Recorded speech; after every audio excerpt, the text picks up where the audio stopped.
Hello అందరికీ, welcome to మన చేతి వంట. ఈరోజు మనము చికెన్ కర్రీ చేసేద్దాం గ్రేవీగా.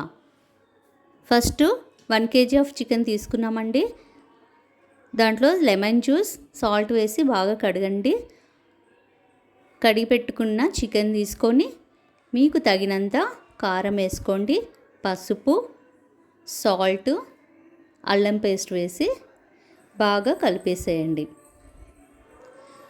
మేమైతే కారం బాగా తింటామండి. ఇది కారంగా తింటేనే బాగుంటుందండి. చికెన్ బాగా స్పైసీగా ఉంటుంది కాబట్టి కొంచెం కారం ఎక్కువనే వేసుకుంటామండి. ఒకసారి బాగా అంత పట్టేటట్లు కలిపేసేయండి. కలిపి పక్కన ఉంచండి. ఇప్పుడు స్టవ్ వెలిగించుకొని స్టవ్ మీద కడాయి ఉంచండి. కడాయిలో ఆయిల్ వేసి ఆయిల్ కొంచెం హీట్ ఎక్కాక ఉల్లిపాయలు వేసేయండి. ఉల్లిపాయ తీసుకున్నానండి నేను. వేసి ఒకసారి కలిపేసేయండి. అవి కొంచెం కలర్ చేంజ్ అయ్యాక పసుపు, అల్లం పేస్ట్ వేసి కలపండి. ఇవి కొంచెం బాగా మగ్గాక మనం ఇందాక కలిపి పెట్టుకున్నాం కదండి చికెను, అదంతా తీసి కడాయిలోకి వేసేయండి. చూసారండి ఎంత మంచిగా మొత్తం కారం అన్నీ పట్టేసాయి కదండి. ఇప్పుడు మొత్తం ఒకసారి పెట్టేసాక కలిపేసేయండి. కలిపేసుకొని మూత ప్లేట్ పెట్టేసేయండి. ఇప్పుడు మనము మిక్సీ జార్ తీసుకొని దాంట్లో ఒక 3 స్పూన్స్ ఆఫ్ కొబ్బరి పౌడర్ వేసానండి నేను. మీరు దాంట్లో తగినన్ని వాటర్ వేసి గ్రైండ్ చేసుకోండి. గ్రైండ్ చేసుకుని పేస్ట్లా చేసుకోండి. ఇది ఎందుకు ఇలా చేశానంటే ఇది ఒక ట్రిక్ అండి, చాలా బాగుంటుంది. చూడండి మీరు.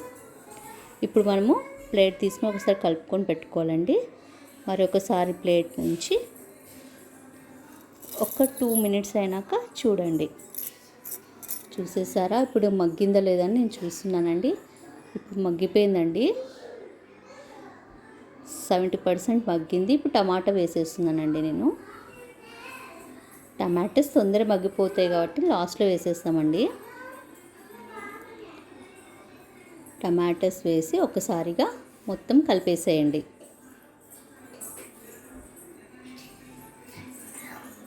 ఇప్పుడు మనం రెడీగా చేసుకున్నాం కదండి కొబ్బరి పౌడర్ పేస్ట్, అది వేసేసేయండి. వేసి మొత్తం ఒకసారిగా కలిపేసేయండి. ఇది చాలా గ్రేవీ కోసం అండి ఇలా చేసేది, చాలా సూపర్గా ఉంటుంది. మీరు ఒకసారి ట్రై చేయండి. ఇప్పుడు తగినన్ని వాటర్ పోసుకోండి. గ్రేవీ కోసం మీకు గ్రేవీ ఇంకా ఎక్కువ కావాలంటే ఎక్కువ వేసుకోవచ్చు. నేనైతే 1 గ్లాస్ ఆఫ్ వాటర్ తీసుకున్నాను. మొత్తం కలుపుకోండి. చూడండి బాగా ఉడుకుతుంది కదండి. బాగా ఇప్పుడు మనకు టమాటో కూడా మగ్గిపోయిందండి. ఇప్పుడు మనం ఏం వేస్తామంటే ధనియాల పొడి తీసుకుందామండి. మేము ఇంట్లోనే గరం మసాలా రెడీ చేసేస్తామండి. ఇంట్లో చేసేదంటే చాలా బాగుంటుంది, హెల్తీ కూడా అండి. మేమే వాడతాము. అయితే ఇదేంటంటే నేను లాస్ట్లో వేస్తాను, చాలా బాగుంటుంది.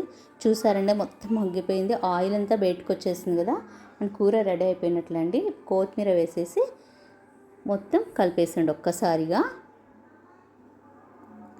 అయిపోయిందండి, రెడీ అయిపోయింది. నేను బగారా రైస్ కూడా చేసేసానండి. ఇప్పుడు దాంట్లోకి చూసారండి మన చికెన్ కర్రీ ఎలా ఉందో చూడడానికి సూపర్గా ఉంది కదా. ఇప్పుడు మనము దీంట్లోకి వేసేయండి. మొత్తం చికెన్ వేసేసుకొని కలుపుకోండి. ఇంకా గ్రేవీ ఇంకా కొంచెం వేసుకొని యాడ్ చేసుకొని కలుపుకోండి.